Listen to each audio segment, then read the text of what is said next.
हर हर महादेव दोस्तों, मैं अंशी पांडे अपने चैनल अंशी बे में आप लोगों का स्वागत करती हूँ। आप लोग कैसे हैं? कमेंट बॉक्स में हरदम की तरह श्री विष्णु जरूर लिखना। आज हम माघ मास के कृष्ण पक्ष की खट तिला एकादशी का महात्म और कथा का श्रवण करेंगे। तो आप बने रहिए मेरे चैनल अंशी बे में। यदि वीडियो पसंद आता है तो चैनल को लाइक और सब्सक्राइब पक्का कर देना, क्योंकि आपकी एक छोटी लाइक, एक छोटा सब्सक्राइब से मुझे बहुत बड़ी हिम्मत और प्रेरणा मिलती है। तो बिना स्किप किए आप चैनल को पक्का सब्सक्राइब और लाइक कर देना। चलो अब हम शुरू करते हैं। श्री विष्णुआय नमः। युधिष्ठिर ने पूछा, जगन्नाथ, श्री कृष्ण आदिदेव जगतपते माघ मास के कृष्ण पक्ष में कौन सी एकादशी होती है? उसके लिए कैसी विधि तथा उसका फल क्या है? महाप्राज्ञ कृपा करके ये सब बातें बताइए। श्री भगवान बोले, नीप श्रेष्ठ सुनो, माघ मास के कृष्ण पक्ष की जो एकादशी है वह खटतिला के नाम से विख्यात है, जो सब पापों का नाश करने वाली है। अब तुम खटतिला की पापहारणी कथा सुनो, जिसे मुनिश्रेष्ठ पुलस्त्य ने दालभ्य से कहा था। दालभ्य ने पूछा, ब्रह्मांड मृतलोक में आए हुए प्राणी प्रायः पाप कर्म करते हैं, उन्हें नरक में न जाना पड़े, इसके लिए कौन सा उपाय है? बताने की कृपा करें। पुलस्त्य जी बोले, महाभाग, तुमने बहुत अच्छी बात पूछी है, बतलाता हूँ, सुनो। माघ मास आने पर मनुष्यों को चाहिए कि वह नहा धोकर पवित्र हो, इंद्रियों को संयम में रखते हुए काम, क्रोध, अहंकार, लोभ और चुगली आदि बुराइयों को त्याग दे। देवादियों भगवान का स्मरण करके जल से पैर धोकर भूमि पर पड़े हुए गोबर का संग्रह करे, उसमें तिल और कपास छोड़कर 108 पिंडिकाएं बनाएं। फिर माघ माह में जब आद्रा या मूल नक्षत्र आए तब कृष्ण पक्ष की एकादशी करने के लिए नियम ग्रहण करें।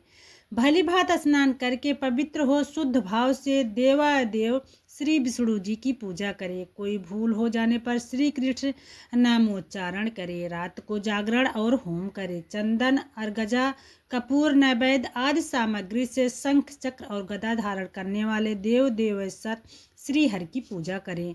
तत्पश्चात भगवान का स्मरण करके बारंबार श्री कृष्ण नाम का उच्चारण करते हुए कुम्हड़े, नारियल अथवा बिजौरे के फल से भगवान को विधि पूर्वक पूज कर अर्घ्य दे। अन्य सब सामग्रियों के अभाव में 100 सुपारियों के द्वारा भी पूजन और अर्घ्यदान किए जा सकते हैं। अर्घ्य का मंत्र इस प्रकार है, कृष्ण कृष्ण कृपाल स्वतम मत नीतम गतिर्भा संसारण वर्णम माग्नम प्रसिद्ध पुरुषोत्तम। नमस्ते पुंडरीकाक्षे नमस्ते विश्वभावन सुब्रह्माय नमस्तुते महापुरुष पूर्वज गृहणारे मया दत्तम लमच्छा सह जगतपते। सच्चिदानंद स्वरूप श्री कृष्ण, आप बड़े दयाल हैं। हम आश्रयहीन जीवों के आप आश्रयदाता होइए। कमल नयन, आपको नमस्कार है। विवाह भावन, आपको नमस्कार है। सुब्राह्मण महापुरुष, आपके पूर्वज, आपको नमस्कार है। जगतपते, आप लक्ष्मी जी के साथ मेरा दिया हुआ अर्घ्य स्वीकार करें। तत्पश्चात ब्राह्मण की पूजा करें, उसे जल का घड़ा दान करे, साथ ही छाता, जूता और वस्त्र भी दे। दान करते समय ऐसा कहे, इस दान के द्वारा भगवान श्री कृष्ण मुझ पर प्रसन्न हो। अपनी शक्ति के अनुसार श्रेष्ठ ब्राह्मणों को काली गौ दान करे। द्विज श्रेष्ठ विद्वान पुरुषों को चाहिए कि वह तिल से भरा हुआ पात्र भी दान करें। उन तिलों के बोने पर उनसे जितनी शाखाएं पैदा हो सकती हैं उतने 1000 वर्षों तक वह स्वर्गलोक का प्रतिष्ठान होता है। तिल से स्नान करे, तिल का उपटन लगाए, तिल से होम करे, तिल मिलाया हुआ जल पिए, तिल का दान करे और तिलों को भोजन के काम में ले। इस प्रकार 6 कामों में तिल का उपयोग करने से यह एकादशी खटतिला एकादशी है, जो सब पापों का नाश करती हैं।